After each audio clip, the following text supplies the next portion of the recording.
What's up, gang? How are you? The attendance tonight was 18,138, sold out. $8.09 million, the highest grossing gate ever at the arena. The fight of the night was Vettori and Allen. Performance of the night, Islam, Gautier, and is that Carly? Yeah. Okay, they all won 50,000. Congrats to them. And it was a tough one between Vettori and Kevin Holland's fight. Yeah. Huh? And the main event as well. Yeah. A good point. Very good point. We'll start with the main event. Another BMF title fight that lived up to the hype, right? The two guys going there and leaving it all in the octagon. Give us your thoughts on the fight and how it played out. Yeah, I mean, it was an incredible fight. I thought going into the last round, the fight was closer than the judges had it, but yeah, I mean, it lived up to what it was supposed to be. The card did. The card was great. Fantastic.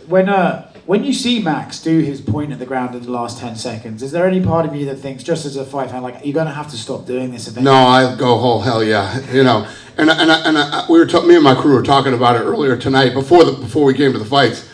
Like, everybody acts like they want to do that shit. They don't want to do it. Max is like the only guy that actually wants to do that. And it's one of the million reasons why people love him. What did you think when Dustin went for his guillotine at the end of round 2? Similar sort of reaction? Yeah, I mean, there were so many of those moments in that fight where either guy could have won. Do you look at Dustin's performance tonight? Because obviously, look, he's competing with one of the best in the world, and think to yourself, yeah, maybe he started to slow down towards the end and it's right to walk away, or do you think, he could probably still fight against these guys and win? Well, I've been saying that all week. I mean, they're both ranked number 4 and 5 and probably the nastiest division in the sport. But, you know me, when you think you should retire, you probably should. As far as for Max, right, he's an interesting situation because the champion of his division is the guy he lost to in the other division. So does he have to work a little bit harder to get that rematch back, or do you think a performance like this shoes him right up there? I think he's in a great position right now. He just defends that BMF title. He's ranked number 4 in the world there, and anything is possible for Max right now. Yeah, I don't want to put you on the spot. Do you think Ilya has done enough to fight Max for the BMF title and the lightweight title at the same time? Yes, I do. Yeah, fair enough. What were your thoughts on Kevin Holland and D-Rod fight? Kind of crazy, kind of a bit sloppy, but very entertaining. Give us your thoughts on that fight. Yeah, I thought it was incredible. I don't know if I ever saw sloppy, but those were two guys that were absolutely they were in a war. And a couple times I felt like both of them were tired. But they dug deep and fought their asses off. Incredible fight. Obviously, this week's been a great week. They didn't win, but yeah, they're both going to do really well. Fair enough. This week's been great in New Orleans. It felt like the city's really sort of vibed well with the UFC and brought us in and all that sort of stuff. Do you think this could be a venue that we could come back to yearly, like in Miami or Newark or something like that? I do. That's a great point. This city's incredible. I haven't been here in a long time. It's crazy. I tried to go down on Bourbon Street the other night, and I haven't been on Bourbon Street since me, Frank, and Lorenzo came here to watch the UFC to consider buying it. That was the last time I was on Bourbon Street. I didn't realize that until we came here. But the governor has been amazing. The athletic commission's been incredible. Caesar's Palace has been incredible. I mean, I could go on and on. And the way these people support their own is awesome to see. I love that kind of shit. Yes, we will figure something out here in New Orleans to make sure we come back a lot more than we have been. Did you buy one of those hand grenade drinks on Bourbon Street? I didn't make it far on Bourbon Street. I got about 15 steps and I had to go back and get in the car and leave. So no, I didn't get a hand grenade drink. Sounds great though. Just more on Dustin, he's someone that surely will be in the UFC Hall of Fame at some point down the line, right? Yeah, listen, this is a kid that, you look at his last 11 fights and who he's fought and, always comes to fight, good guy to deal with, and, yeah, he could be. And I know you said, if you think you should walk away, you should, but can you respect at least, his reasoning, too, as well, that he's saying, he doesn't want to be one of those guys where the sport retires him and he wants to be able to, attend his daughter's wedding, all these sorts of things later in life? I don't ever question when a guy says he wants to retire, other than I think Habib and Cormier are the two guys that I've ever said, I don't know if, it's time, but yeah, that's totally up to him. This is a rough sport. He fought a rough fight tonight, and yeah, I mean, the way tonight went, retiring seems like the right thing to do. Yeah. Did you score it the same way as the judges? When he walked past press row, he said to me that he thought it was closer than they had. Who did? Dustin. Oh, yeah, I'm sure he did. I did too. I just said it when I started the press conference. I thought going into the last round it was a lot closer than they had it. Yeah, and just a few things outside tonight's event. Next week, we were supposed to have Aaron Pico and Movsar as the co-main in Abu Dhabi. That's obviously off now, and Aaron's saying he wants to fight in Chicago, and there's a spot. And then on the graphic, we saw a co-main event, TBA versus TBA. Is that something, could that fight land on that card, and would it be that spot? I have no idea. Right here, right now, I have no idea. Yeah. Yeah. As far as like also future title fights, Kayla Harrison was saying yesterday at our Q&A that she would love for you guys to give Amanda Nunes an exemption from the full 6 months of testing so she can fight her sooner. Is that something you'd consider? I don't know. Definitely look into it. Cool. I don't hate it. Yeah. And obviously the next pay-per-view is Dricus and Hamzat. Just how big is that fight in your mind for the middleweight division? We've been waiting forever to see Hamzat finally compete for a championship. Yeah, it's big, and it's big to be back in Chicago, sold out. Yeah, it's going to be a fun one. I got a feeling that's going to be very much like tonight. How about, I can't remember, second round or something.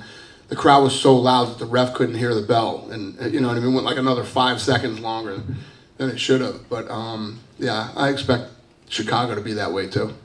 And I know you've got a lot of questions about the White House card potentially. Conor McGregor has said he's back in the pool with hopes of potentially fighting on that like a year from now. And then Nate Diaz said he would love to be the opponent. I know you said that trilogy is something you could do anytime and it would make sense. Are you interested in doing business with Nate Diaz?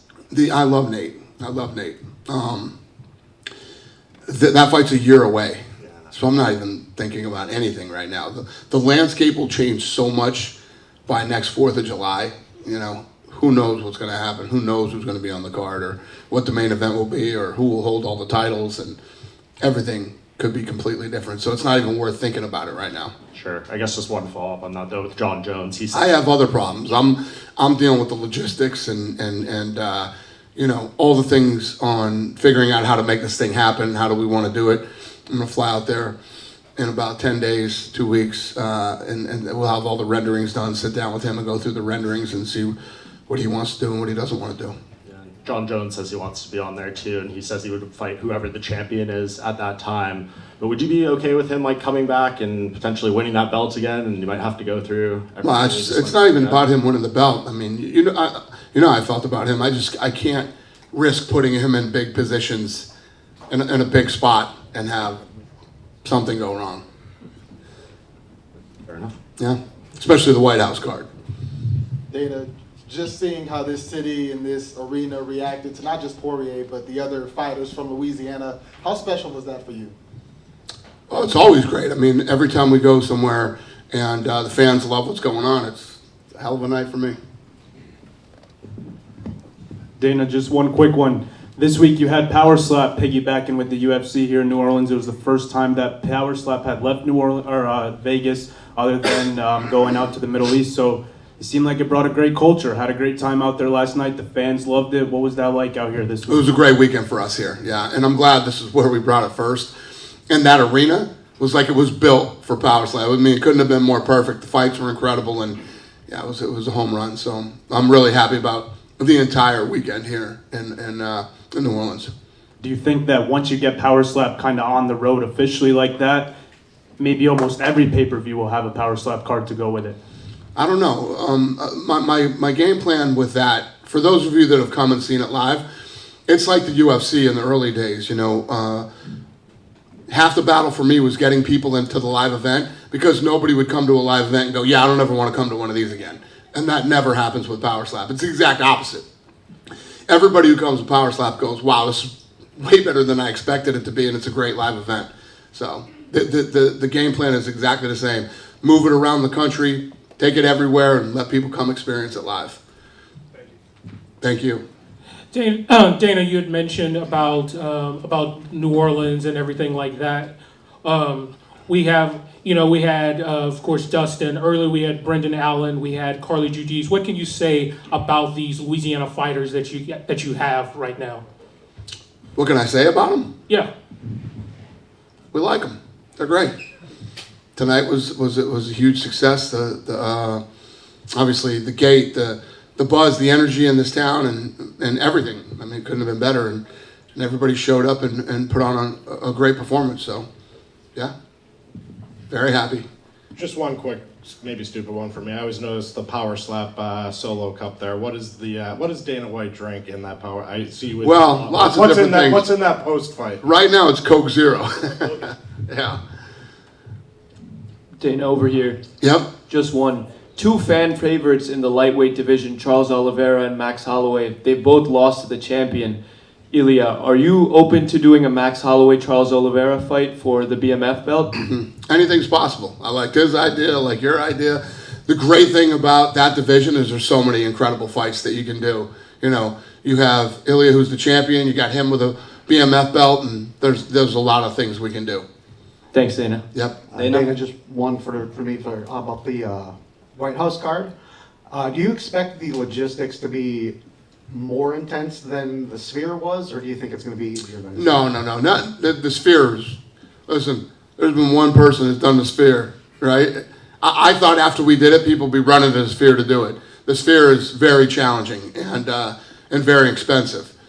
The difference with the White House is that I don't think they've ever had anything very heavy out on the lawn, and the octagon alone weighs 20,000 pounds. So. You don't think the outdoor is going to be harder to deal with than? Oh, it will be being in indoors? its own ways, but not harder than the Sphere. Sphere is very unique and very challenging.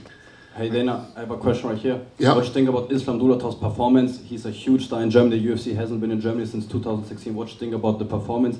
And when is the UFC coming back to Germany? The fans are waiting. Everybody is going crazy. When is the UFC coming back to Germany? What do you think about Islam Dulatov? His performance? He's a huge star in Germany. UFC has not been to Germany since 2016. When are we coming back to Germany? Yeah, that's a great question, sir. Thank you. Yeah. Well, obviously he won performance bonus, so he obviously did great tonight. But yeah, Germany's interesting, and we had a run there where we were heading to Germany all the time, like you said, and I don't know the answer to that question, but yeah. Second question, Dana, does it make you proud to see someone like Dustin and Max? They have over 60 combined fights in the UFC. Does it make you proud to, like, even you grew up with them together and see how far they come? They always performed, always made weight. Does it make you proud, like, to have two fighters like that on the roster? Yeah, yeah. I mean, that's why. That's why. All of you guys and myself, and if you look at the way we celebrated him tonight on television, you guys probably didn't see it, but if you see a lot of stuff, even Mark Zuckerberg had posted about, how we told the story of Dustin Poirier tonight. Yeah, we have a lot of respect for him, proud of him, and same thing with Max. Is there a favorite moment in Dustin's career? Maybe a story that we don't know, or like a favorite fight, a moment of Dustin's career? Off the top of my head, he's had a badass, unbelievable career and has accomplished a lot of things. But off the top of my head, there's not one moment that stands out, no. And last question for me, how big is the possibility that we ever see a podcast on Joe Rogan, you, Joe Rogan, and Conor McGregor? Probably never. Probably never. Thank you, Dana. Great right. show tonight. Thank you. Dana, I want to go back to the early prelims. Jimmy Crute called out Dustin Jacoby. We know Dustin's out with a hand injury, obviously, but he kind of teased about, Dustin kind of teased about November 30th, down for the challenge. Those two guys, Jimmy performed well tonight. What kind of matchup would that look like? Right here, right now. Again, I don't even think about this shit at the end of the night. We'll take the weekend, and on Tuesday we do matchmaking, and we start to talk about what's next and what we want to do and what we don't want to do. I really don't think about that stuff tonight. Go ahead. Dana, now that Dustin's career is said and done, what do you want people to take away from not just his career, but also the growth that he had from the time that he started up to now? Yeah, well, like I said, I think tonight, we celebrated Dustin, on the broadcast, and then to have the fight here in front of his people, and they showed up, and they made the event really fun tonight. My girl Amber was saying to me, I was already in the back room, and she said not one person has left this arena when he was still out there talking. That's pretty special. I mean, you guys know you've done enough fights. Before Rogan even gets up into the octagon, half the place is gone. So the fact that they all stayed in for him tonight, showed up for him tonight, broke the arena record tonight, the list goes on and on. Big night for him. Thank you, Dana. Dana, over here. One question, Dana. Yep. Over here, back here. Yep. Do you think it played a factor that Dustin announced the retirement? Because it kind of seemed like just the emotions, everything that he went through kind of played a factor early on in that fight. Do you think that played a factor early on in the fight for him? Do I think that because he announced just the emotions he went through during the week, people sending him cards and all the things, the reception he got, do you think that kind of played a factor, just kind of making him emotional in early on in that fight? You'll have to ask him when he gets in here. I don't know, but yeah, I would imagine it was hard for him not to be emotional. I mean, even when he was saying earlier, what if he had won? Would he come back? Would he, I think that when you do what these guys do, and you come here and this is your last fight ever, and you walk out of that tunnel and you get the reception that you get at the end of a round that you did well, the place is so loud, the ref can't even hear the bell, and shit like that, it's got to be so hard to walk away from this and the feeling that you get from it. So I'm sure it was very emotional. It's probably going to be emotional for him for the next week. Just one more.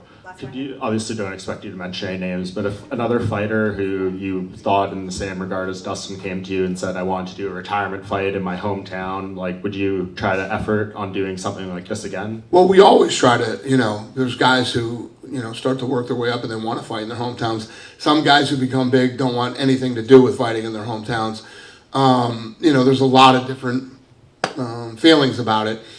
But yeah, I mean, we always try to figure stuff out if guys want it, but it's not always possible to say, okay, we'll give you a retirement fight in your hometown and you don't have the title, or, you could do a fight night or something like that. But yeah, we would always try to do it. Yeah, a lot of stars got to align. I don't know if you were asked about Patricio Pitbull, 2 fights in. What do you think of what he's done here? What was the question? Patricio Pitbull. Yeah. What did you think of his win tonight and just what he's 1-1 so far in the UFC? Yeah, I mean, it's tough to come to the UFC and it's a lot of pressure. I don't care how many times you fought and what you've done. It's a different vibe when you come here, and yeah. Cool. Thanks. Have a good night, and thank you, New Orleans. It was awesome.